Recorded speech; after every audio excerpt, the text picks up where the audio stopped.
Welcome to the Rimm-PODCAST, episode 37. One more episode, and today we got a really special guest about running for the Florida Senate. This is our first guest actually running for Florida Senate House, and her name is Bonnie Jackson. Welcome to the show. Thank you. I know you're a hardworking lawyer, mom, Christian, and you said you are also unapologetic, right? And apologetic, yes. Welcome to the show. Doesn't mean I never apologize, but unapologetically American. Okay, Yeah. and then you're a patriot too. Patriot, yes. Yeah, I love it. My first question, tell us about a little bit yourself. Why you even decide to run for the Florida Senate? Well, for correction, I'm running for Florida House. Oh, Florida House. Yes, okay. I had originally filed for Florida Senate. Okay. But with redistricting, they do that every 10 years. Okay. Just to keep us on our toes. Okay. I know I've read for the Yes. Florida. Okay. Yes. So I redesignated to the house. Okay. I live in Winter Park. I raised 3 kids there. Okay. married 26 years to my husband, Michael Jackson. Nice. You might have heard of him. Say hello to him, yes. Say hello to Hi, him. honey. And we have an international law practice in Okay. Winter Park. Okay. And we do a lot of litigation for people, with some businesses as well, but a lot of individuals. And it's very gratifying. You get to help Nice. people, try to make a difference in the world. And you get to know, we have a lot of wonderful clients that have become Yes. longtime friends and And cultural diversity. cultural diversity. I love The it. most important Yes. thing. And I know a lot of people who go to law school. They say they hate it after they finish. But Yeah. before you walk in, I talked to you and you said you love it. I And you love are one of them that you love. I Can love you it. explain, share with us your passion and love? Why do you love so much? Well, I'm not sure I understood why certain people were even in law school because they hated it so much. It's hard. You have to apply to law school. You've got to pay for law school. You take 3 years out of your life. Why would you be there if you don't want to practice law? But for me, I wanted to practice law and I wanted to learn. And it was a challenge. It was interesting. And everything I learned in law school are things that everybody should know because you're learning about the law and the Yeah. law affects everybody. Yeah, it does. So you should understand it. I mean, you could fill this room and then some with all of the state laws, and then you've got federal laws, and then you've got administrative regulations, and we're responsible to know it all. Yes. Not me as a lawyer, but you and I as, Yeah, as a citizen, yeah. And that's absurd. And, So, and that's the most important. Like I said, I create a podcast because of that. yeah. Bringing different guests, sharing their stories, successful stories. And now, as you said, we need to know about the laws. Yes. Now I want to move straight to the question. Okay. My first question, why are you fighting against the mandates? After the COVID-19, we saw so many mandates. Either they are supposed to be there, not supposed to be there. But why you chose to fight for them against the mandates? Well, when COVID hit, it was a scary thing for all of us. Nobody really knew what it was, what kind of damage it could do to the body, and so everyone was sort of operating in a place of fear. And so we immediately trusted the government to put in place some measures. Just, we're gonna shut everything down for a couple weeks. Let's all wear masks. Let's social distance. And then it never went away. And then they started creating excuses why they got to control every aspect of our lives. And then you find out that you're being lied to, that the data is being manipulated, that there's a huge difference with the way the virus affected people who are in a certain age category. And young people were essentially safe from the virus. And they treated everybody exactly the same. So the government way overstepped. It was tyrannical, and they misled us. And I believe you give people information, you let them make decisions. That is the essence of freedom, right? Yes. Information that's real, not misinformation.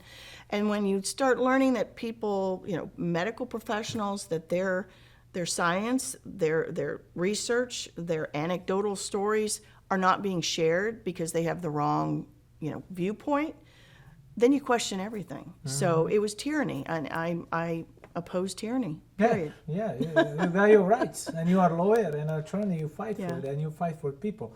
Second thing is the border security. Yes. Why do you believe they are so important, and what would you do for us, and how would you represent us in Florida State?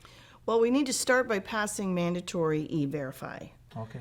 We need to force employers to confirm that the people they hire are actually legally here or legally able to work. Because you could be here legally, Yeah. but you may not have the right to work. Yes. Or you could be here illegally, and then you don't have the right to be here or work. And there's a lot of employers who are just kind of looking the other way.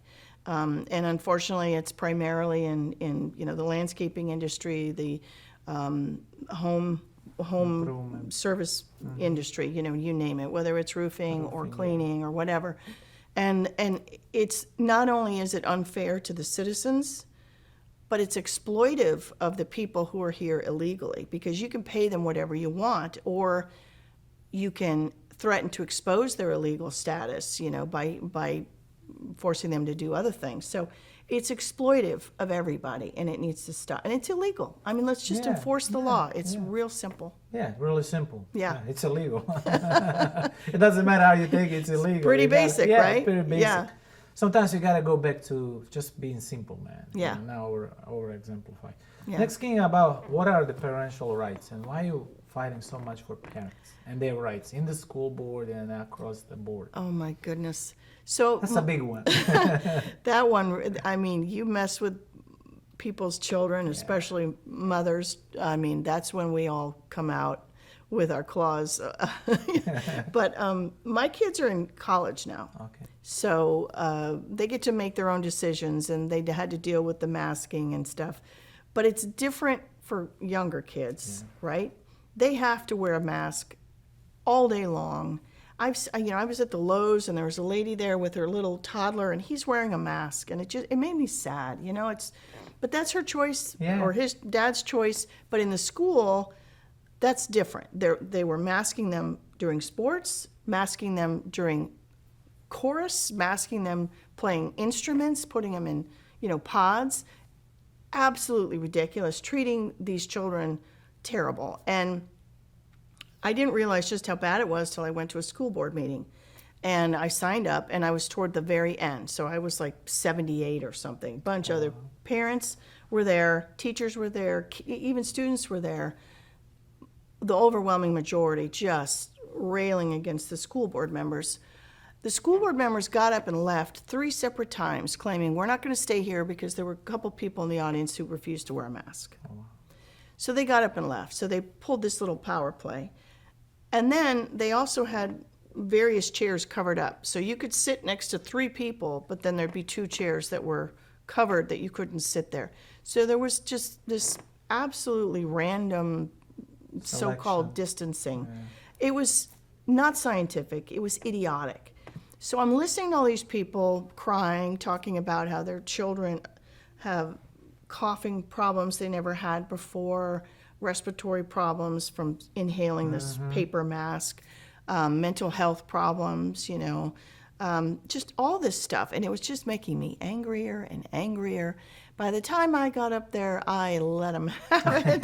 You got energetic. Yes, and it reminded me as a parent, even when your kids aren't in school anymore, we all need to stay involved. And these mandates they're just out of control. And then I got calls afterward from teachers thanking me for standing up for them because they're afraid to stand up.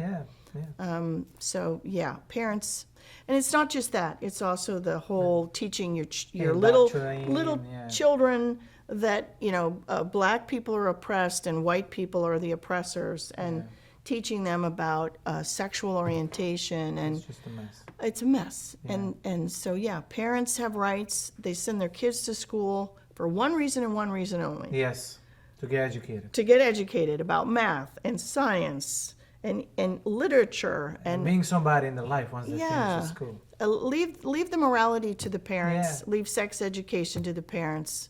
They will have enough time to know that when they get to a certain age. Let the parents just make those decisions. Next one is this how to fight against unborn. Yeah. And how is important that, especially when somebody is a woman fighting getting for the baby unborn. and how is important. What would you do for us in Florida? Well, they just recently passed, I believe it was the 15 weeks, so that there won't be abortions allowed, at least in the state of Florida, after 15 weeks. And I think that was a great step in the right direction. I do think we could do more as science advances. We certainly know now that the unborn child experiences pain. The abortion procedures are not medicine, they're barbaric. I am biased in the sense that I have prayed at abortion clinics. I just hate abortion. I think it's terrible, and it is especially terrible for minority communities because they're the ones that are most affected.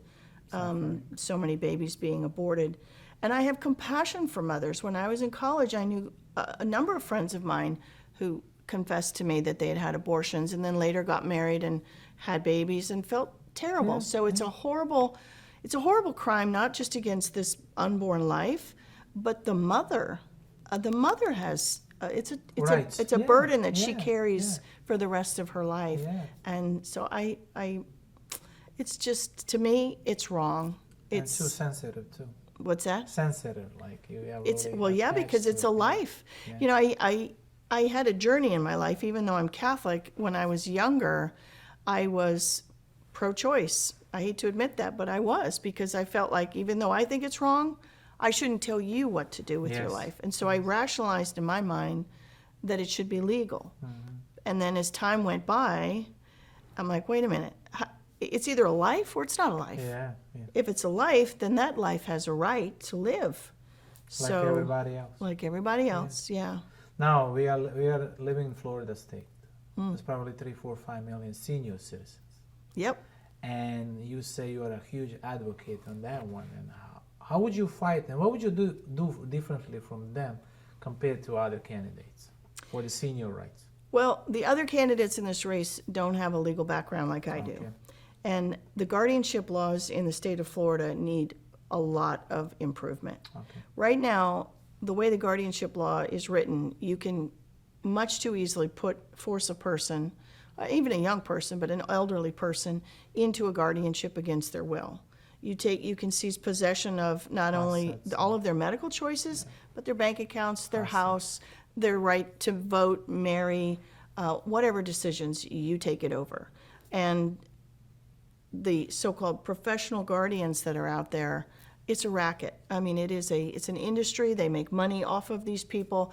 They have an incentive to keep them in a guardianship. And it's the same with the lawyers.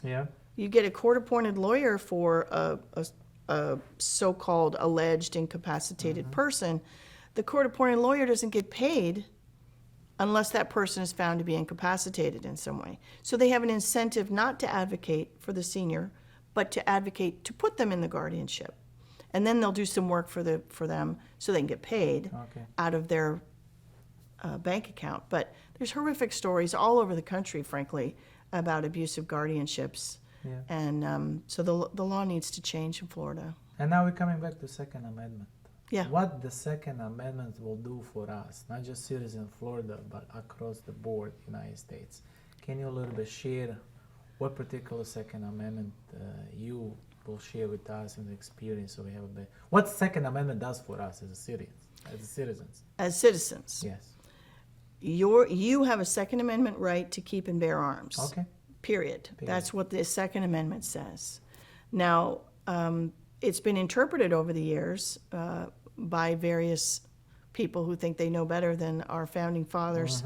But and it's true, the founding fathers did not have, automatic machine guns. Oh, yeah. So I understand that maybe there is room for some sort of restrictions in place. But what's going on is an agenda. It's an agenda to slowly erode the Second Amendment to the point that it doesn't exist. And we've pretty much reached that point now. So you've got to look at every single state law to figure out, can I take my weapon? Let's say I lawfully own a firearm, and I want to go visit family in Texas. Well, I've got to cross 3 states to get there. So you've got to figure out what is the law in all 3 of those states. But the Second Amendment is a federal, it's a U.S. constitutional right. So, I get a big problem with that. I think that people, we're big boys and girls. We have the right to keep and bear arms, period. Now, if there is a serious issue, like let's say you're a convicted felon, do you still have a right to keep and bear arms? No. Perhaps not. Maybe you have been found to be mentally disabled. Maybe you shouldn't be keeping and bearing arms. So we look at all these exceptions, and pretty soon those exceptions may be warranted, but then there's more exceptions to the point where the government is looking at each one of us and deciding, well, maybe I don't like your political point of view, so you shouldn't keep and bear arms. And that's not good. Yeah, that's not good. So your last issue out of the 7 issues that you're running, you're campaigning, what are the rights of the biological females? And can you share with us a little bit more about that? Oh, you saved the best one for last. That's the Okay. one that gets me really fired up. All through my childhood, I played a lot of sports. Okay. Love sports. Okay. I was such a tomboy. I can't imagine living in today's world as a young girl, and you know, out there doing stuff that the boys do and playing all these sports. I can see some teacher telling me, maybe you're not really Bonnie, maybe you're Bob, you know, or you know, or let's say I'm fighting for a scholarship for soccer or tennis or whatever, and all of a sudden this guy over here who says he really is Bob, he decides he wants to be Susie, so he's going to compete against me. He's going to take away my opportunity, because if you're born a male, you have different DNA. Physical advantage. You have a physical advantage.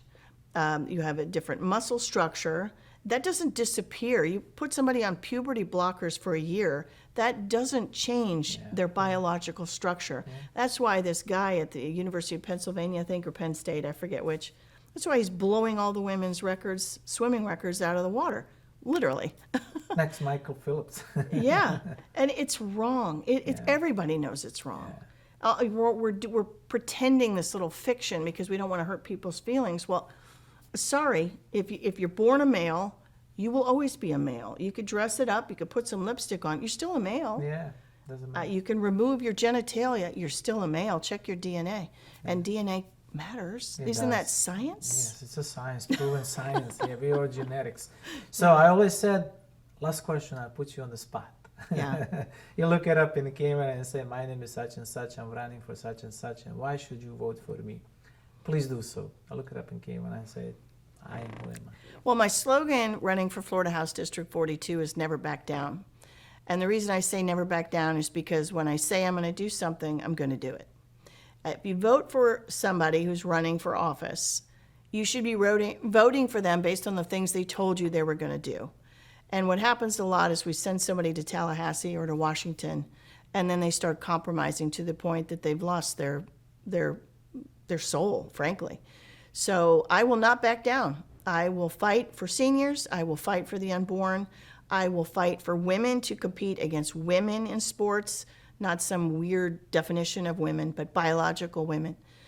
And I will fight for you as a citizen of the United States, and especially Floridians. So I hope you'll vote for me. My name's Bonnie Jackson. I'm running for Florida House District 42. Okay, so I'm going to repeat one again. Yeah. Our special guest, and their guest is? Bonnie Jackson. Running for what? Florida House District 42. Please, thank you so much for being our guest, our special guest, Iggy, and our episode 37. Please, we'll give you all information. We'll give you all of your contact information and our show. We'll tag you, attach you. We'll put you on social media out there. And thank you so much again for being our guest. Well, thank you. It's I really been a appreciate pleasure. it. It was I've such enjoyed a it. good, shareable experience with you and your issues that you're going to represent us in the Florida. Well, thank you State so House much. It's a Representative. wonderful thing you're doing, informing citizens. So. Thank you. That's all. That's our Appreciate it. job. I gotta bring you and other guests so that way we know who our representatives are. Thank you so much. We love you. Be safe. Stay humble. Stay informed, and talk to you soon. Thank you.